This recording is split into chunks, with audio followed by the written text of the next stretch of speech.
De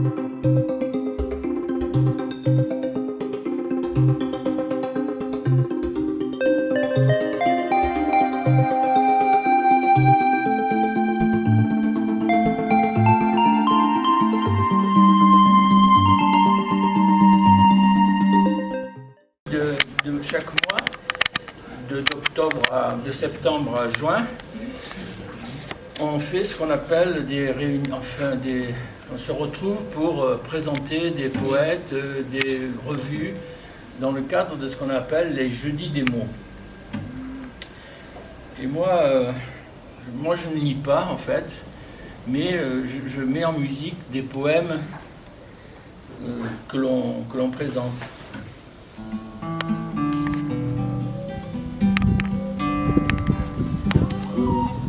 Goudron muré, montagnes et troncs s'enfoncent sous le ventre du ciel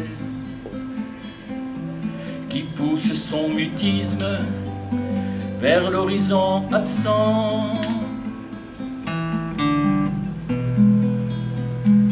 Mais l'automne sait inverser le temps,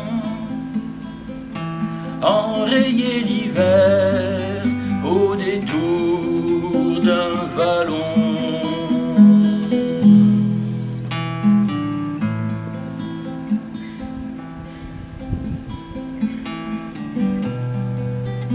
C'est un cerisier d'or qui surgit sur la pente, un sumac écarlate embrasant le ravin, un lâcher de confetti dans l'oliveraie.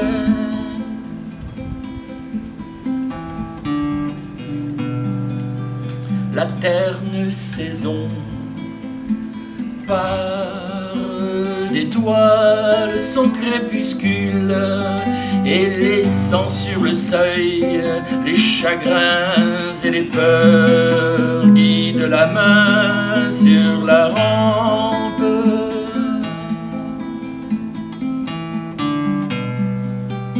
Derrière la porte où frappe la douleur, elle allume une lampe.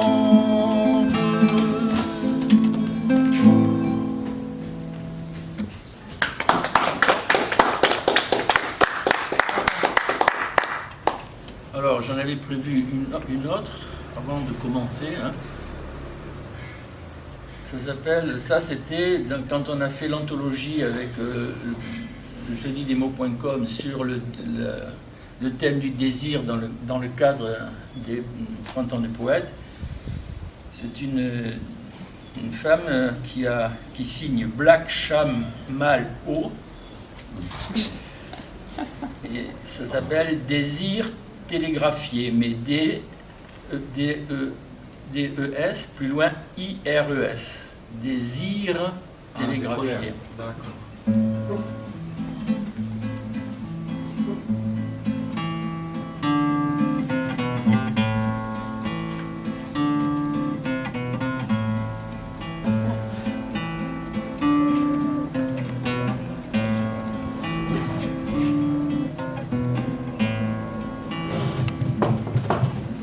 Qu'as-tu fait de la soif de nos ventres embrasés et de la ferveur de nos bouches affamées? Qu'as-tu fait du frisson des gémissements interdits et des torpeurs de nos corps enlacés? Qu'as-tu fait de la moiteur de nos ivresses et des bruissements du velours de nos peaux? Qu'as-tu fait de nous quand ta nuit a tout éclipsé, quand j'ai subi d'être sacrifié?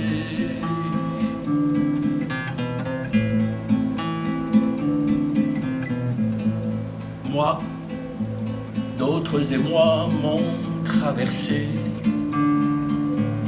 comme certains regards m'ont touché, et d'autres sexes j'ai transpercé. Mais de toi, l'incandescent désir, toujours absolu et entier, reste sans cesse me hanter.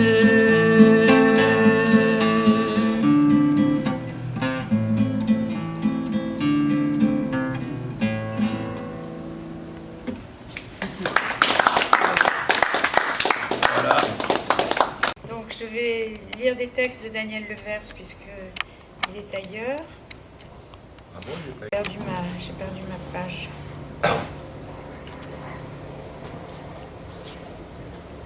Alors, je commence par ce recueil-là de textes qui ne sont pas des poèmes. Donc, tous commencent par cette formule « il y a que » qu'il différencie de « il était une fois ». Il fait une petite exergue au début. « Il y a que » se distingue radicalement du il était une fois, sur lequel une histoire est censée commencer. Dans Il y a que, je pense certes au poème d'Apollinaire Il y a, inséré dans Calligramme, où le souci du constat l'emporte sur le recours à la fiction. L'amour s'affirme et s'affine à l'aune du Y et de ses bifurcations verticales. Mais dans Il y a que, il faut surtout prendre en considération le que. Il dépasse le simple constat pour courir vers une conclusion élargie qui ne craint pas plus les risques du tête-à-queue que la litanie du à la queue le. Je ne lis pas tout ce texte-là, donc je voulais vous en lire un qui est assez court parce que certains sont longs, donc ils sont plus longs, disons, et ils sont tous assez humoristique et très personnel. Alors, les coulisses du trombone.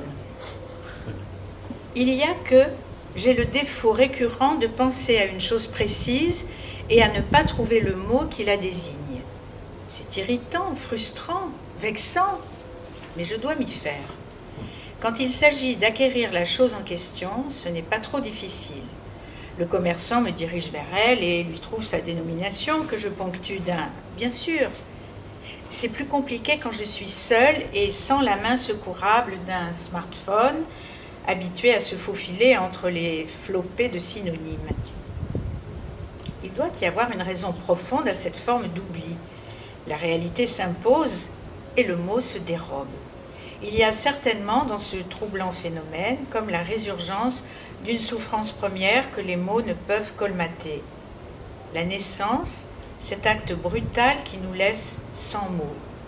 Les mots, M-A-U-X, sans les mots, M-O-T-S.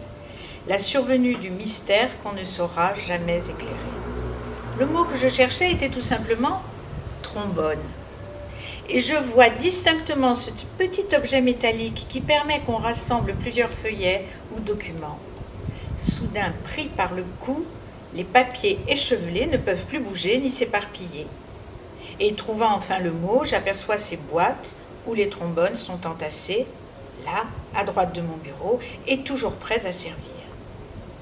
Mais quand je lis le mot trombone, je suis proprement stupéfait, car un trombone, ce serait plutôt pour moi cet instrument de musique un peu massif, que les virtuoses, ou non, aiment à faire coulisser. Ça donne des sons étranges, un peu criards parfois, fort loin de la sagesse du trombone qui unit des papiers épars. Mais au fond, le trombone est très bien dénommé puisqu'il tronçonne ce qui est trop bellement uni, une prison à ciel ouvert, et qu'il fait virer vers la musique et le son ce que l'on a par trop figé et fixé en l'enserrant. Bon, après, celui-là, il est vraiment très lié à une actualité des années 70. Je ne vais pas retrouver... Ou alors je refais le père, celui du père quand il était... Il est fort, son père. Repère. Il y a que je me souviens soudain de mon père. Il y a que je me souviens de mon père. Il y a que je l'aperçois sur le trottoir de la rue de la Sorbonne, au moment où je viens de soutenir ma thèse de doctorat sur le poète Pierre-Jean Jouve. Il y a que mon père, perclus de sciatique, se cramponne à une canne. Je comprends tristement que je viens sur tous les plans de le dépasser.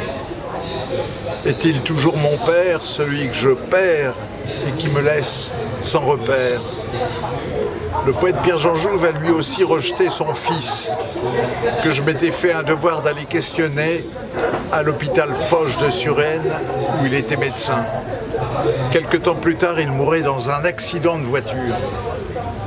Pierre-Jean Jouve a également rejeté son père spirituel, Romain Rolland, à qui il a pourtant consacré un livre de 500 pages. Que de reniements en chaîne, de père à fils, de fils à père. Les filiations sont souvent incertaines ou assassines. L'idéal serait sans doute de naître de nulle part, et de soudain dans le soleil briller, être un astre solitaire, hautain. Lorsque je remonte aujourd'hui la rue de la Sorbonne, je sens les années qui pèsent et l'allègement auquel me convient les morts, les chers morts, qu'on n'évacue pas d'un simple trait et qui viennent nous visiter avec un sourire bienveillant, mais figé et finalement très sévère. Lorsque je remonte aujourd'hui la rue de la Sorbonne, je sens les années qui pèsent et l'allègement auquel me convient les morts, les chers morts qu'on n'évacue pas d'un simple trait et qui viennent nous visiter avec un sourire bienveillant, mais figé et finalement très sévère.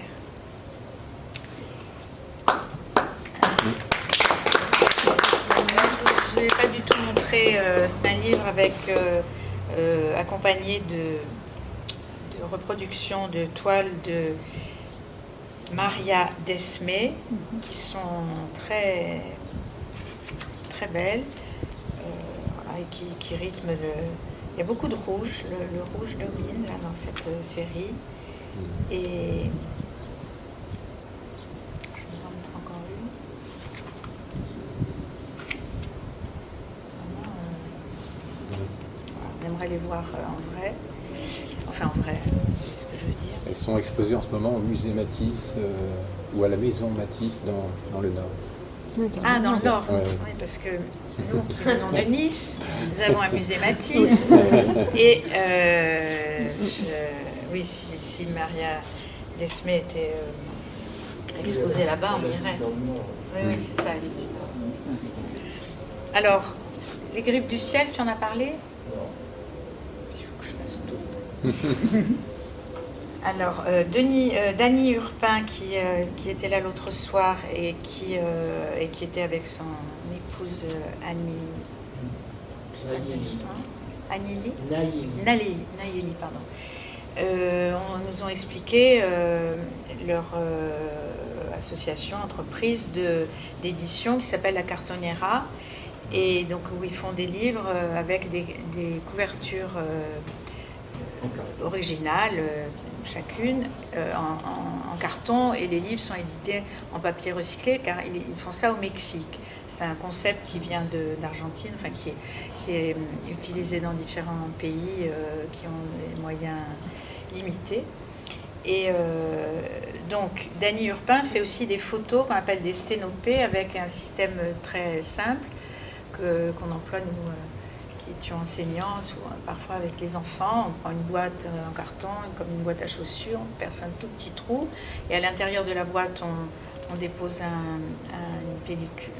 papier photographique, sensible, photographique, et on désobture le trou, la lumière entre, et ça fait une photo. Donc c'est un temps de pause très long. Et donc Dany pratique beaucoup, donc c'est ce qui s'appelle ces sténopées. Et là, il a demandé à Daniel d'écrire des textes concernant ces photos. Donc c'est toujours un rapport là, direct avec la photo. Ils se connaissent très bien tous les deux depuis des années. Et donc, il a écrit des textes. Alors là, il faut que je vous montre la photo. Donc, partons. Voilà, celui-là. Et donc, lui, il fait ça en plus en couleur.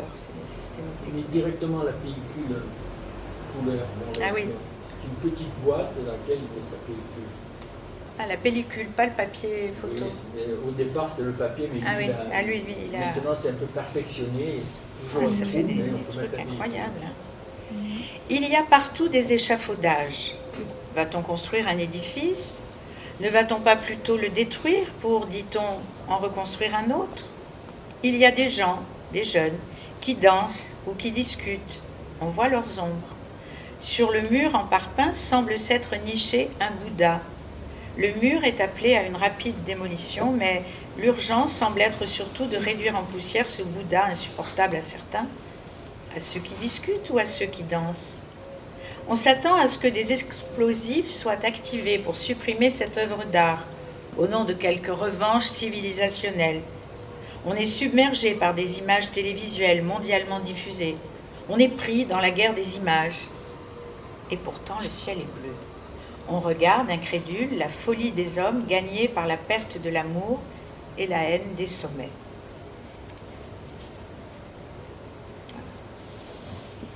Je fais une petite autre. Voilà. Ça doit être dans un vase. Un verre, un cendrier, puis une pièce ou une médaille.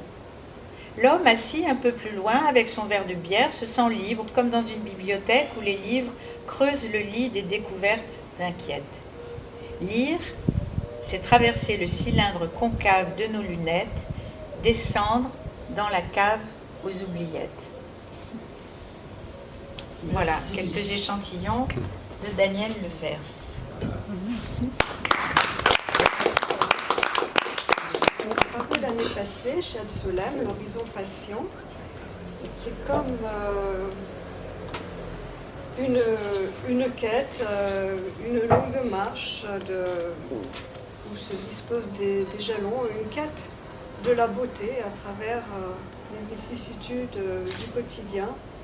Et voilà. Je sais très mal parler de mes livres. Alors, l'horizon passant, vous allez voir pourquoi.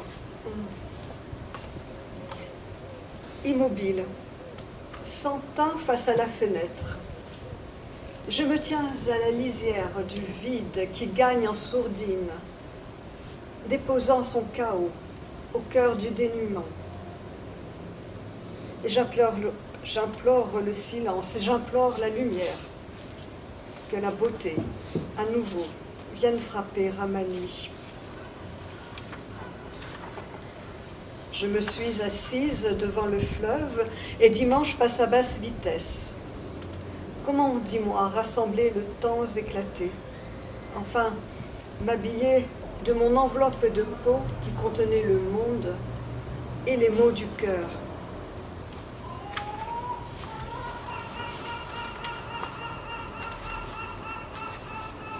Je vais poursuivre, je ne vais pas tout lire. Et puisque nous sommes à 7, un petit poème que j'avais écrit la dernière fois que j'étais venue à 7, sur le parvis de l'église Saint-Louis. 7.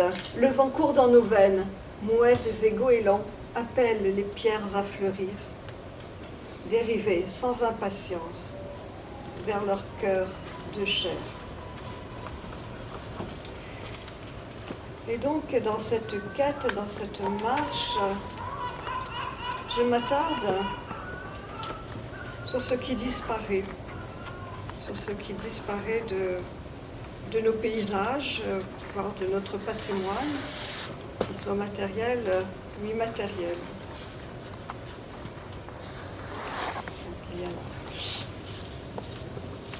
Derrière la vitre, le filet vide des branches sur le ciel blanc.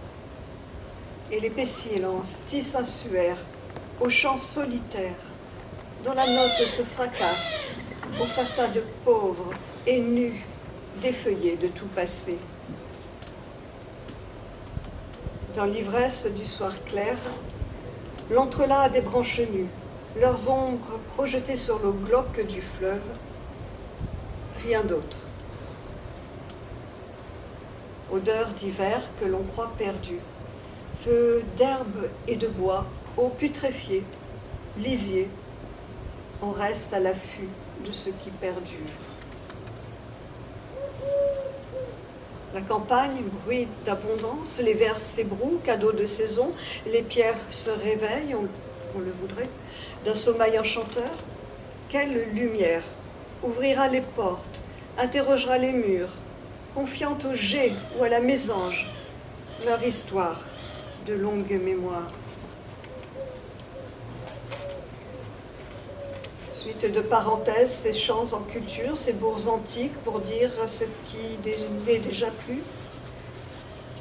Est-ce l'été qui déjà s'achève, avec ce temps mou ponctué de l'âme, de violence qui noue l'œil, cette frénésie animale qui en un irrésistible courant déporte l'un contre l'autre. Et le vent tend ses oriflammes sur des champs défaits qu'une pluie âcre travaille à ses marges. Nos pas ici réveillent d'anciennes gestes quand flamboyaient les clochers qui ralliaient cohortes d'attelages et d'étreintes, d'ouvrages et de processions, en une litanie de vies ordinaires et d'espérance, au clair bracelet des champs, au clapotement des bannières.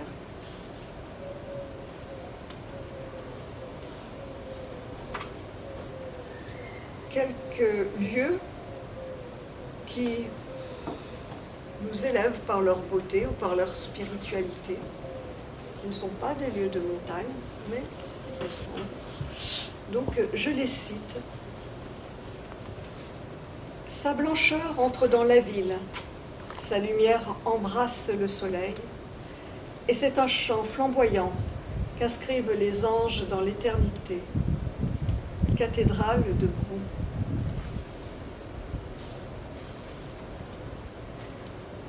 La brume se disperse, épiphanie du bleu, je m'adosse au silence.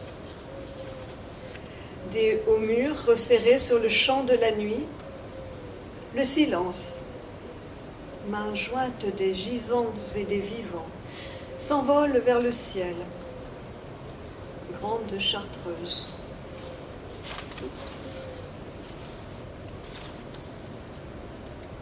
Nos prières écrivent dans le ciel ce qui sera demain. Grands veilleurs, les arbres délivrent aux marcheurs leur message d'écorce. Sous leurs pieds naissent les étoiles. De hauts arbres nous tirent vers le ciel, leur humilité nous relie à la terre. Pas à pas bâtir l'homme. Sainte-Gaulle.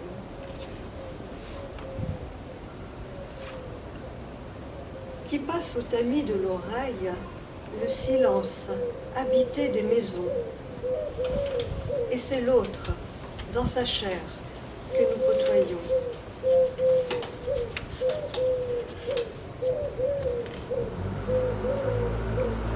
Les voix rondes des cloches ancrent en nos vaisseaux leur liturgie quotidienne.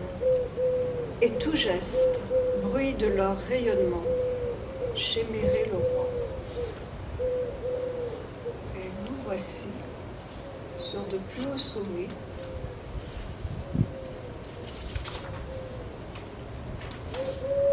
le silence est aride et ton pas léger qui libère le sens du monde.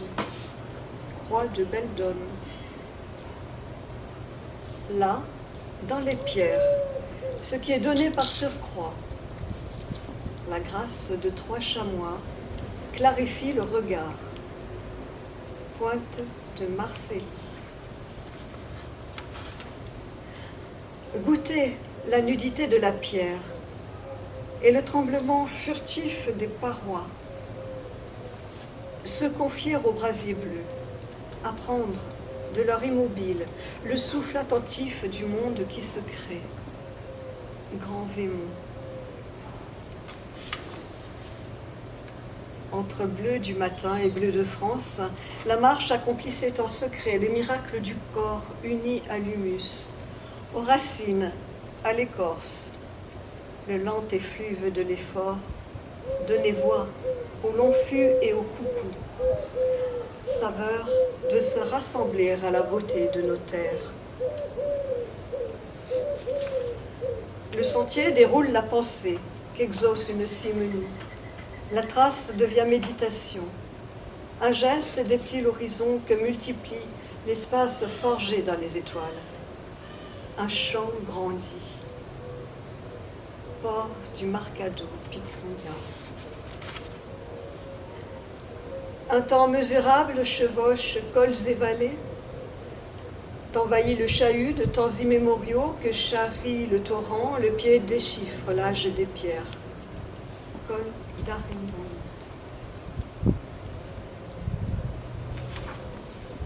La lumière vibre dans le brasier de la neige, annulant toute discorde, d'où jaillit, joie sauvage, l'accordement des corps.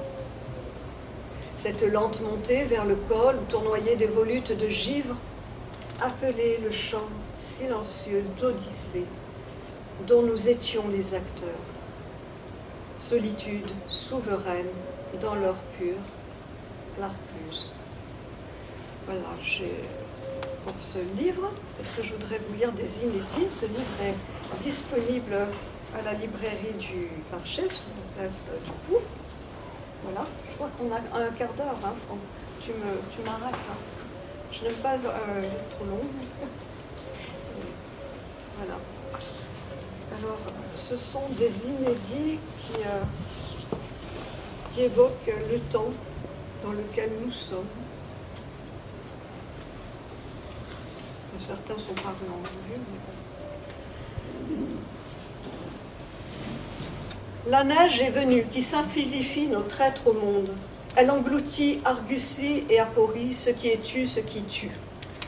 Remise à zéro des chimères millénaristes, comme une respiration, à travers les champs, à travers les nuages, de condamner dans la houle tambourine écho de récits de bonheur pour tous, oui, pour tous.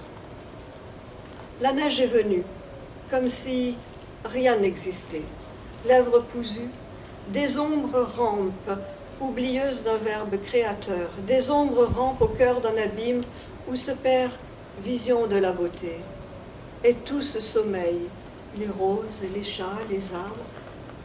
Le chagrin a rendu les armes. La neige est venue, qui se laisse contempler, en majesté. Sa lumière se nourrit du vide. La neige et moi encastrés sous le glacis d'un long voyage, et je glisse dans le jour blanc où maraude l'élébore à rassembler larmes ou non. Tous ces mois de terre pétrifiée auxquels donne chair, là, maintenant, le pépiment d'un oiseau, et tandis que le talon attentif s'attache à attendrir forêt de cristaux ou copeaux de terre, un chien roux balise son air de ses aboiements. Le jour s'élance qui dénoue la parole au-dessus de la putréfaction radieuse. Comme avant, l'espace jubile.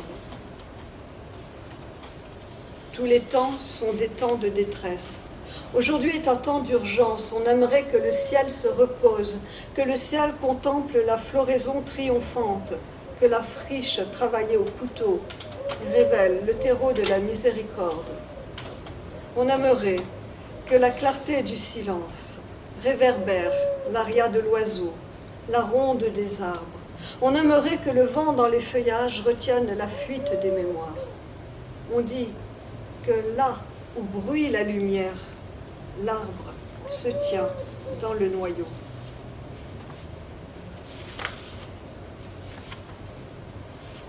Qui, errant dans le silence digital, se souvient du jardin de nos humanités.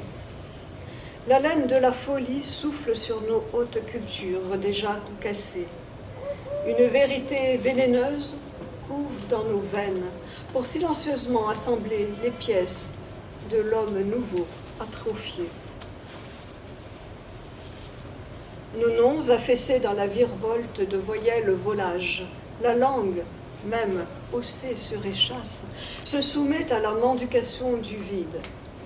Dans l'ombre des écrans, nos identités orphelines se décomposent au fil des sophismes en un simulacre de vie. Jour après jour, tu contemples la lente éclosion de la pivoine, et sous la paupière du ciel affleurent en rien de mots à pétrir, des fragments de sens à lever sous l'écorce du mensonge. Immobile opacité qui lie les langues, inocule sa paresse à la parole en un long breuvage de promesses dans l'attente du plus beau monde. Longuement, tu scrutes le don qui s'apprête, bourgeon gonflé de sève. Aujourd'hui, seule l'espérance fleurit en silence. Car ce qui a été vécu sera rêvé. Entrer dans le brouillard qui efface arbre, limite, corps, aboli, perdu l'origine, le chant, la geste, le visage. Demain, sursaut de peau, frémissement d'une ombre, empreinte de cervidés, écho d'une cloche, ou plongée soudaine dans une foule vertébrée. Ô puissance de la verticalité, tout près, cette mélodie dans l'arbre. Au jour qui embaume, ici le mimosa, là le tilleul, quand déjà sont à l'œuvre bourdons, abeilles et autres insectes, nous voulons encore goûter le secret du don, l'ivresse du réel, la douleur d'être libre. Un dernier. Un dernier ? Tu as beau embrasser le bleu du ciel, tendre la main au sourire de l'espérance, te fige la frigidité de l'éthique. Termitière, l'euphorique abondance d'un technoscientisme masqué en progrès pour l'humanité, sape l'humaine verticalité. Le sol s'épaissit de feuilles rousses, les fougères ont soif, temps hors temps accéléré, gestes, cerveau, émotions disséqués au nom du tout transparent. Je vous remercie de votre écoute. C'était temps d'urgence. Alors, Béatrice Maché maintenant. Et on dirait que le thème central qui creuse en filigrane, c'est le manque. Et certains de ces extraits ont été publiés dans diverses revues, dont le Festival permanent des mots. 1. Réserve. Stock plutôt que discrétion. Des mots de cruels attendre. Ils sont à l'affût, aux aguets, sur le fil de la dignité, à cause de l'enjeu. On le dirait déchaussé. Oui, comme branlant dans la gencive. Des dents à vomir pour un sourire interminable. Le face-à-face. Du frontal pour mieux détourner l'attaque. Pas de trac. Pas de pression, mais la rosée de l'émotion. Sans excitation. Le cours normal du temps, comme on tiendrait le bon filon. La courbe monte vers l'œil avant de caresser l'oreille. C'est absurde de respiration. L'inconnu rend furieux, mais à force de répétition, plus de surprise dans le scénario. La qualité des sons, seule, change. La situation, perroquette, perroquette, à cause de l'enjeu. Les interrogations sans fin, les questions en salve. À la figure de l'impatience, de l'incompréhension. L'insouciance glisse sur l'argile, son travail modelé à la force du mollet. Pas vraiment d'embuscade. On jette ses pas dans ses propres bras.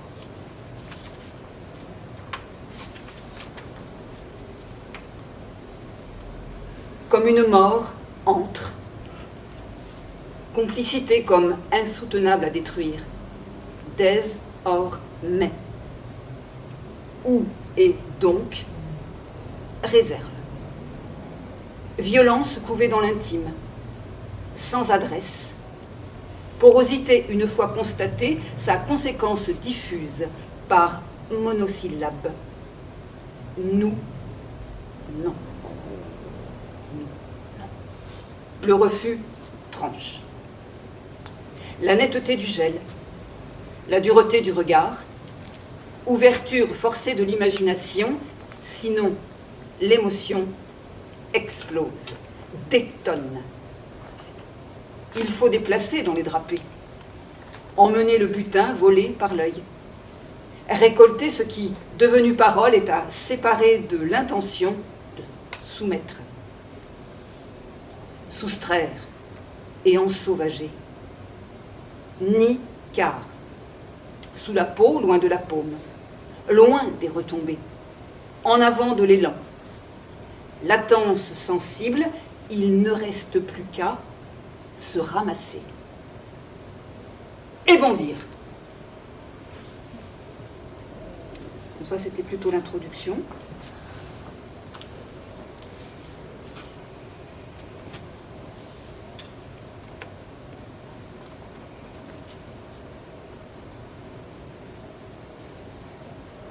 C'est une litanie. Ça se prend des airs liturgiques et ça s'entasse. Tellement que ça creuse son trou, ça vous grignote l'espace intérieur, ça fait obstacle à la circulation. Parce que on croit qu'il serait plutôt vide. Ça paraîtrait logique qu'il soit rien, mais non. C'est un matériau dense qui pèse lourd son plomb de plume. Aujourd'hui, à ma fenêtre, je l'ai vu neiger de tous ces flocons. On les voit blancs, ils volettent et tombent par cristaux. Ça s'amoncelle tellement que ça bosse, ça vous scintille les mirettes, et puis monte, monte, monte, monte. Marée écumante 2, avec bulles qui claquent sans bruit, ignorer les enflures gonflées de l'air dû, jusqu'à l'éclatement. Vert, sa pâte fondue de couler jusqu'à refroidi, l'emprisonne de 1000 morceaux dans le temps irisé. Un arc posé sur les 2 piliers et dessous. Il triomphe. Le porter comme un enfant, au plus près du cœur. Et battements, et bercements, et mouvements amniotiques, jusqu'à l'expulsion. Mais qui coupera le cordon? Agglomérats en sommeil, et autour son corps, et dedans ses rêves et son souffle courent, le long d'une lumière usée. Le teint blême est ce qui lui va le mieux, plus facile à interpréter quand il se tait de tout son non-dit, épaissi dès la taille, jusqu'en bas, roulé sur les chevilles.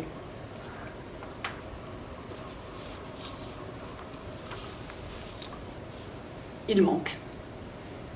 Toujours. Quelqu'un. 1, 2, 3, ou plus.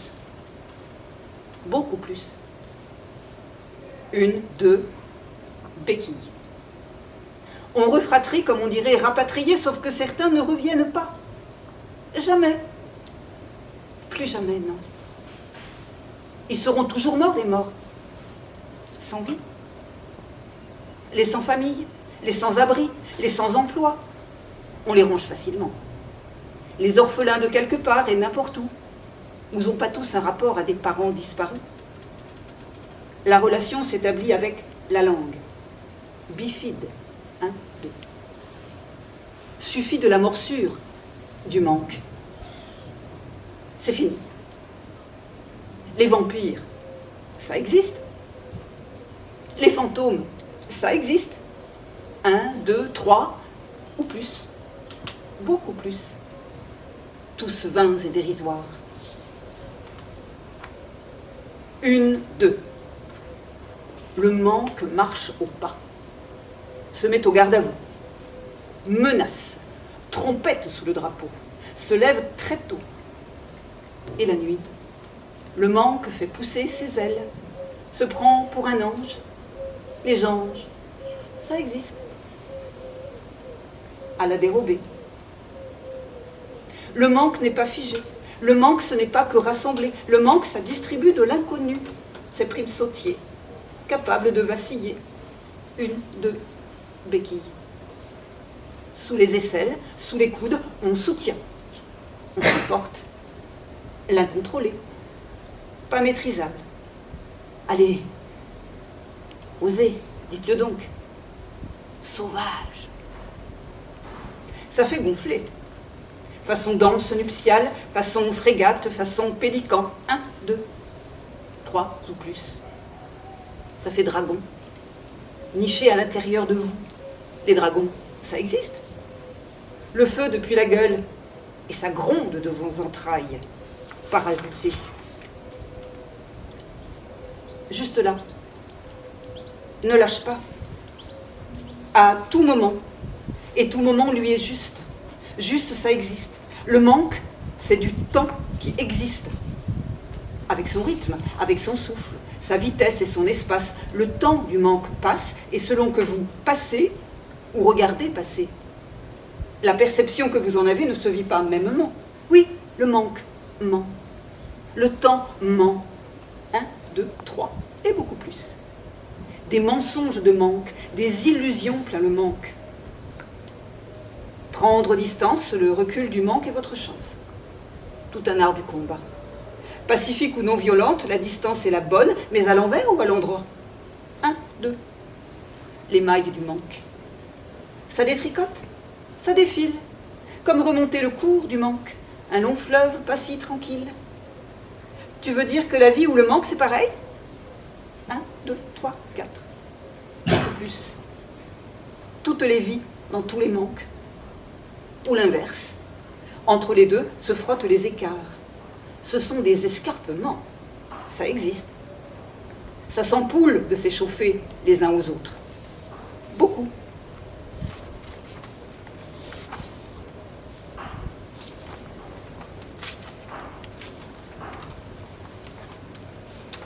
Et le dernier. Sans intention, mais avec sensation. Ça prend des déviations aussi. Les manques, ça se croise, se rentre dedans, se font des accidents. Les collisions célèbres de manques bien appariées génèrent des effondrements mémorables. Ça s'inscrit dans votre corps, à votre insu, dans les tissus. L'insu, ça existe. Ça s'exprime dans le manque.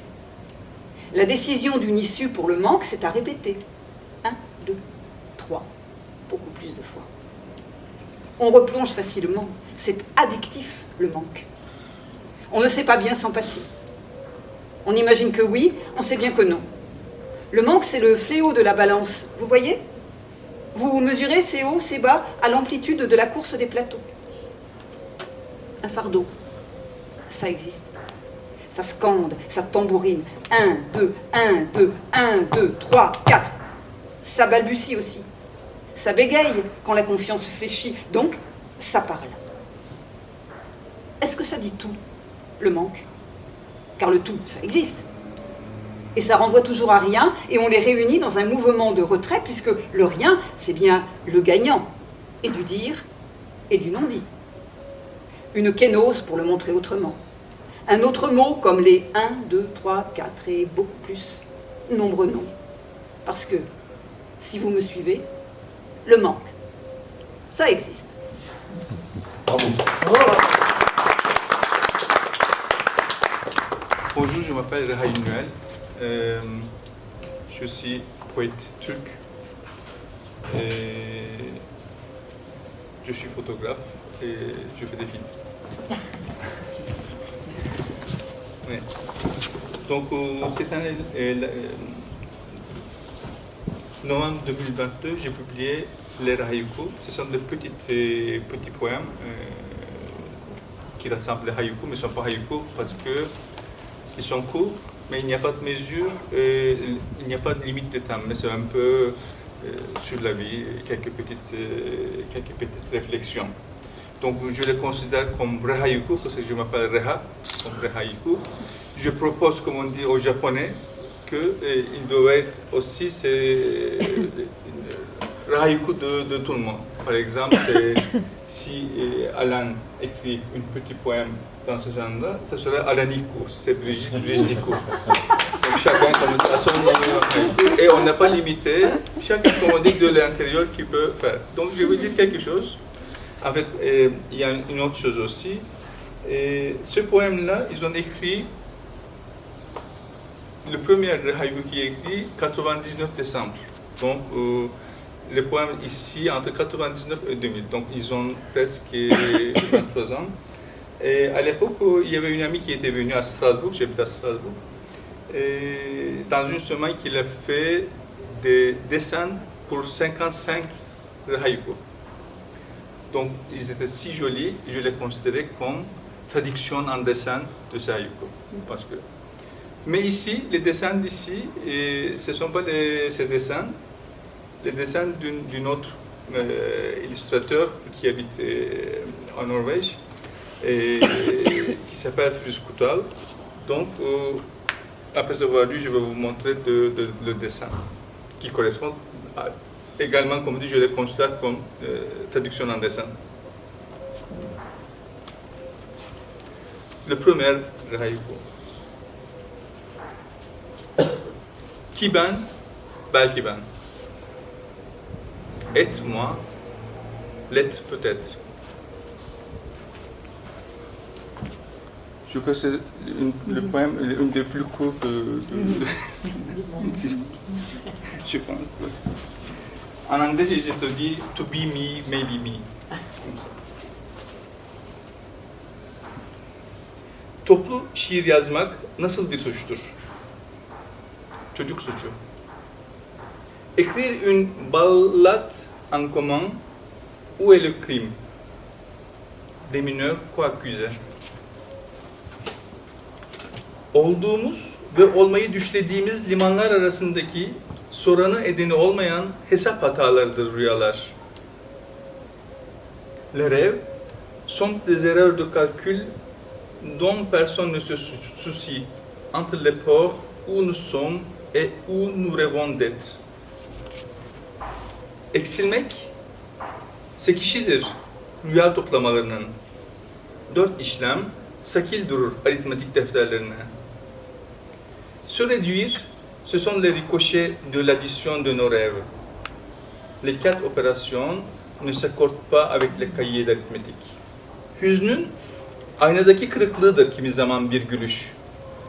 Aksi istikamette bir aynaya çarpan akis. Un sourire est parfois la fêlure de la tristesse sur le miroir. Le reflet heurtant un miroir à contresens. Kuşların başlarını koydukları kuş tüyünden yastıktır koltuk altları. Le recel sont des oreillers du duvet où les oiseaux nichent leur tête. René Chara ve Pascal'a. En civcivli yerinde hançerden keskin bir fırtınanın sapına hançerine kadar saplanmış bir kuşun senin için hep üşüdüğünü göreceksin. Pour René Char et Pascal. Tu le verras, au plus fort de l'orage, plus tranchant qu'un poignard, l'oiseau perce de sa lame, poignardé à son manche, jusqu'à la garde, et frissonne toujours pour toi.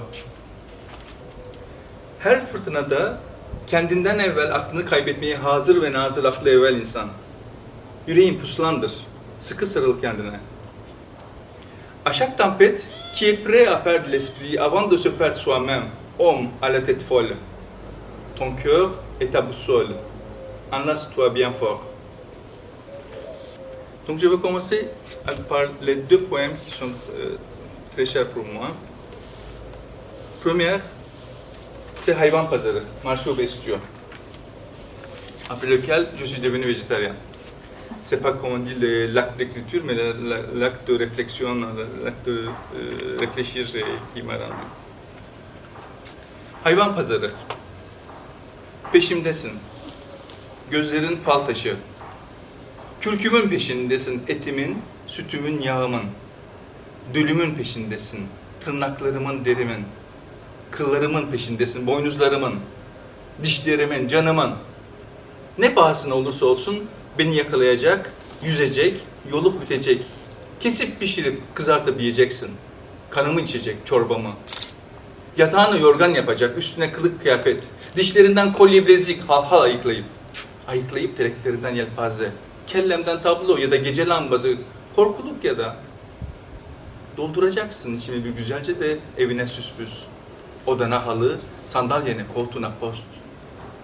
Ya da yalnızca deneyecek. İlaçlarını deneyeceksin, hastalıklarını, mutsuzluklarını, silahlarını, bombalarını. Kurutacak, tütsüleyecek, tuzlayacaksın. Konserveleyecek, donduracak. Öğüteceksin de hayvanlarına yem. Kedine, köpeğine, kuşuna, balığına. Köleleştireceksin, sergileyecek. Bekçin, polisin edeceksin. Jandarman, gardiyanın. Avcın edeceksin. Savaşacak askerin, maşan. Senin için uçacak, yüzecek, yakalayıp getirecek. Saklandığı deliğinden çıkaracak. Mektubunu götürüp getirecek postacın. Eğlendirecek maymunun, papağanın seni gül gül güldürecek. Bir küçük okşamaya bir küçük. Çok sevip ya da sevmeyip ama hep övünüp tepe tepe kullanacaksın. Haklar verip, haklar silip. Keyfince kısırlaştıracaksın, keyfince dölleyecek. Keyfince alıp satacak, keyfince özgür kılacak ve öldüreceksin. Çok para kazanacaksın sırtından, çok sevap. Tanrılarına kurban edeceksin, sanrılarına. Beni sana ihsan edin, çok dua edecek. Beni sana nimet kılana, beni sana Tanrı yapan sana, çok. Ama çok.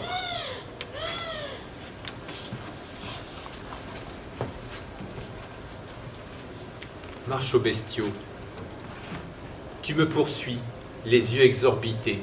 Tu me poursuis par ma fourrure, ma viande, mon lait, ma graisse. Tu me poursuis par ma semence, mes ongles, ma peau, pour mes poils, mes cornes, mes dents, mon être. À n'importe quel prix, tu m'attraperas, m'écorcheras, me plumeras, me bucleras. Tu me mangeras en me découpant, rôtissant, grillant. Tu boiras mon sang, ma soupe. Tu feras de moi une couverture pour ton lit, des habits pour toi. Tu écosseras mes dents pour en faire un collier, une chaînette à ta cheville. De mes plumes écossées, tu feras un éventail. De ma tête, tu feras un trophée, un abat-jour ou un épouvantail. Tu m'empailleras pour orner ta maison, un tapis pour ta chambre, une peau pour ta chaise, ton fauteuil. Ou bien tu essaieras sur moi tes remèdes, tes maladies, tes malheurs, tes armes, tes bombes. Tu me sécheras, me fumeras, saleras, me conserveras, me congèleras, me broieras pour nourrir tes animaux, pour ton chat, ton chien, ton poisson, ton oiseau. Tu m'asserviras, m'exposeras. Tu feras de moi ton veilleur, ta police, ton gendarme, ton gardien, ton chasseur, ton soldat pour aller à la guerre, ton homme de main, qui volera, nagera, attrapera et te rapportera, qui débusquera sa proie de son trou, ton facteur qui livrera ton courrier, ton singe pour te distraire, ton perroquet pour te faire rire aux éclats, en échange d'une petite caresse, d'une petite m'aimant ou me haïssant, mais toujours fier de moi. Tu m'exploiteras jusqu'au bout, en me donnant des droits et en les effaçant. À ta guise, tu me castreras ou m'accoupleras. Tu m'achèteras, me vendras à ta guise. Tu me libéreras et me tueras. Tu feras beaucoup de fric sur mon dos, beaucoup de bonnes actions. Tu me sacrifieras pour tes dieux, pour tes délires. Tu les prieras tant pour m'avoir donné à toi, pour m'avoir mis à ton service. Tu te béniras pour avoir fait de toi mon Dieu, tant, autant.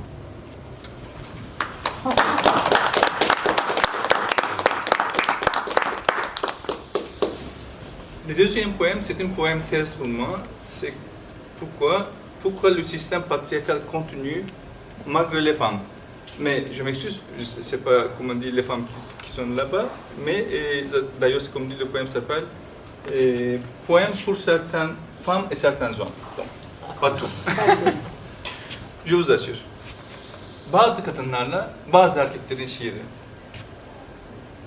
İçine erkeği koydu kadın. Önce damıttı, büyüttü. Sonra doğurdu. Sonra gene büyüttü. Sonra gene damıttı. İçinden erkekleriyle erkek büyüten kadınlar çıktı kadının. Memelerinden kasıklarına oluk oluk süt koktu. Memeleri bir başka dikildi. Erkekler saçlarından tuttular kadının. Ellerini öptüler. Bedeninden nedensiz tüm dudaklarını dizlerine kapandılar, yarıklarına saklandı. Kadını kanırttıkça kanırttılar. Suyuna sularından döktüler, yüreklerinden çaldı. Her kıvrımında şöyle kıvırttılar, her büklümünde süklüm büklüm böyle. Kandırdılar da kandırdı. Bazısına ana dediler, bazısına yer. Bazısına bacı, bazısına hanım. Bazısına kalk kaltak dediler. Bazısına canım cicim. Kadınlar ellerinden tuttular erkeğin, kaldırdılar. Düşmesin diye belinden tuttular, arkasında durdular. Çektiler, götürdüler. Kirlerini, paslarını yuğdular. Sularından içtiler, yüreklerini verdi. Erkeklerden babalar yaptılar. Abiler, erler ve beyler, erkek kardeşler. Sığırlar, öküzler, domuzlar yarattılar. Kağıttan kaplanlar, kelaynak kuşları. Bazısına hıyar dedi, bazısına salatalık turşusu. Bazısına cücük düdük, bazısına herif. Bazısına evimin direği, aslanım dediler. Kukumav kuşum, adamın bazı. Erkeklerle kadınlar birbirlerine sarıldıkça sarıldılar, bunalttıkça bunalttı.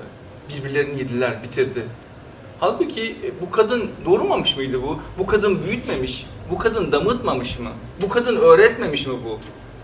Kadın doğurduğuna doğuracağına ana avrat düz, bin lanet, bin pişman. Evvel ahir kahır. İçine erkeği koyduğuna, erkeği büyüttüğüne, erkek büyüten kadınlar doğurduğuna. Ne yapsındı kadın?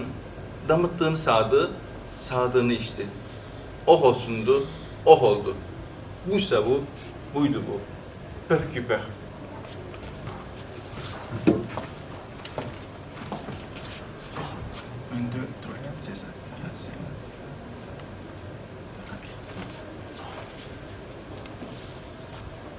Poème pour certaines femmes et certains hommes.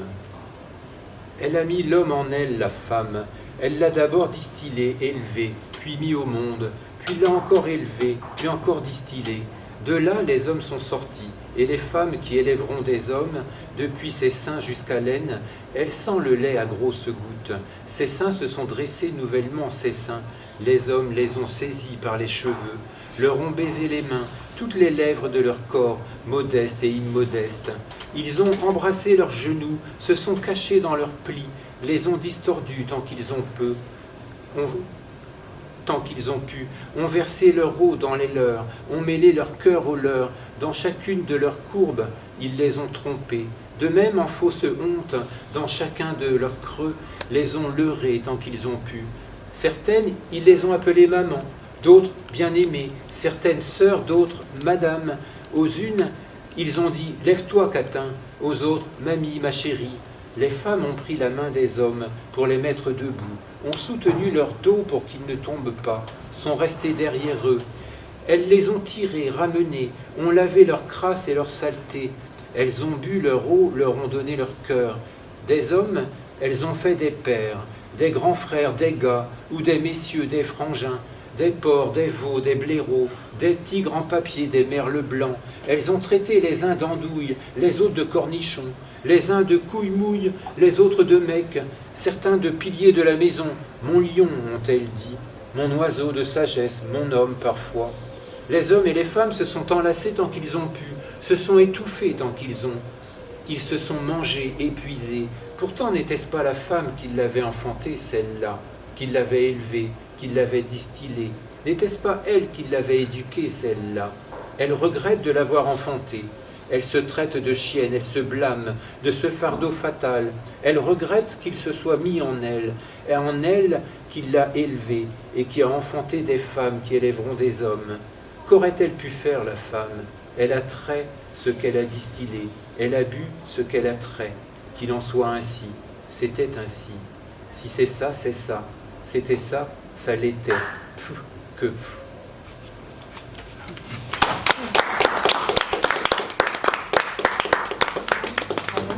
Bravo. Je dois dire que j'ai connu Réa, je pense que c'était avant le Covid, donc ça doit être en 2019. C'était 2021. 2021. Oui, Ah, juste après la fin de la vie. Et je me suis inscrit à une lecture en barque et c'était Réa et je retrouve la même, Ah, cette la même langue, forme. alors. Oui. Est-ce que les textes turcs, c'est vous qui les avez traduits? Non. C'est avec une amie, on a traduit et je le considère comme version française parce que j'ai collaboré avec ça. Oui. Alors, pour finir en chanson, donc, c'est pas un poème là que j'ai mis en musique, c'est une chanson que j'ai écrite pour exorciser ce qui risque de m'arriver. C'est pas ministre, ça va m'arriver. Ça s'appelle 80 balais.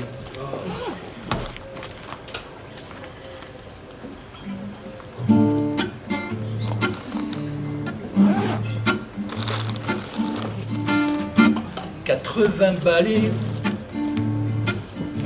je suis pas emballé. Même si t'es rupin, ça sent le sapin. 80 printemps, des hivers autant. Ta bohème pédard, elle vient tôt ou tard.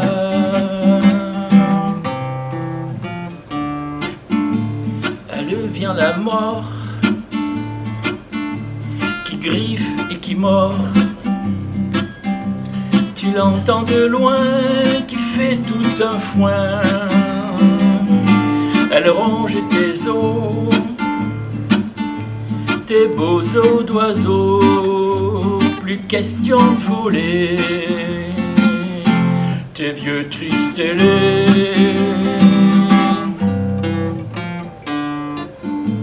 Plus question non plus pour le superflu. T'as plus que tes regards pour ce qui est tes grillards.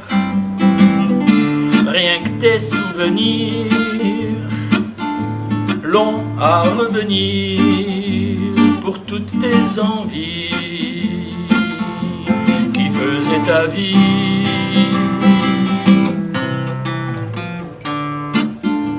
Puis tu penses à celle qui était si belle. T'es là à l'attendre, cette douce et tendre. Tu ne la verras plus, partie pour la lune ou peut-être ailleurs, te brisant le cœur.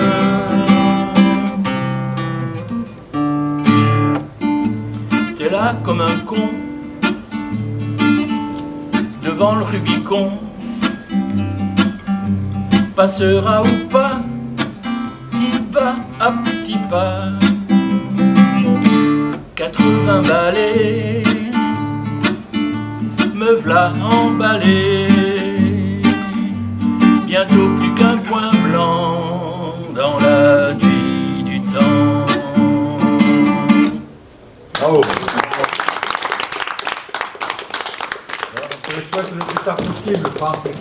Alors, il s'agit d'un livre d'art qui s'appelle J'aurais envie, édité aux éditions Tranximnum. Donc les éditions Tranximnum, leur grand principe, c'est de faire un art total, c'est-à-dire d'inviter un artiste, devant en général un musicien. Et puis donc le musicien, on peut l'écouter en flashant le QR code, et puis après de faire des performances ensemble. Et là, il serait question qu'on fasse des performances aussi avec un vidéaste qui retransmettrait les images de chacun, etc. Donc le lien, c'était parce que Daniel Lewers a fait la préface, une grande préface de 3 pages. Ça a été traduit en allemand, mais évidemment, je ne vais pas m'aventurer à lire en allemand. Je vais voir, si je lis que le premier poème, il y a 9 poèmes, ou si je lis le deuxième aussi. Je vais voir. Donc il s'agit d'une femme qui met un homme dans tous ses états. Et voilà ce qu'il lui répond de jour en jour. J'aurais envie de toucher ta peau, d'entendre ta voix, de te voir de te voir bouger, de te voir sourire, me sourire. J'aurais envie que tu me touches, me bouches, me couches, m'enroule, m'enraille, m'enrâle, m'encanaille et m'enrhume, J'aurais envie de voir si tu es belle, si tu belle, si tu belle, si tu es aussi belle que tes mots, si tu elles, si tu elles. J'aurais envie de prendre tes seins, de prendre ta langue, de prendre ta fente, de voir si tu suis, si tu me suis, aussi loin que je le rêve et depuis toujours, j'aurais envie de te déshabiller entièrement, de t'attraper et que tu me restes. Es-tu aussi belle que tes mots? Moa, moi, et toi, toa, toac, quoique,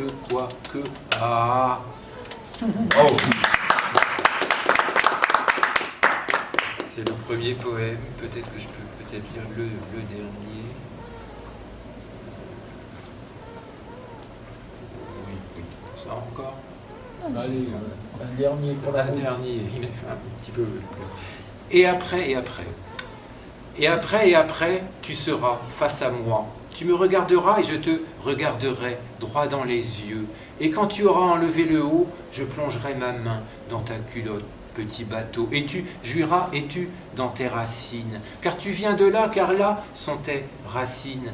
Car c'est par ce compte tout gluant que tu es né, que je suis né par ce compte grand ouvert, comme il est ouvert en ce moment autour de mes doigts, comme il est gluant en ce moment autour de mes doigts, que tu es né dans les racines, c'est par là que tu es passé, c'est par là que je suis, par les racines de ta mère, et tu jouiras et je jouirai de tes racines tout gluantes, de tes racines toutes odorantes, si parfumées, car c'est par là que tu es né, et c'est par là qu'aujourd'hui je te fais jouir, et c'est par là aujourd'hui que tu me fais bander, mon arc prêt à te transpercer, prêt à te tuer. Fini comme ça.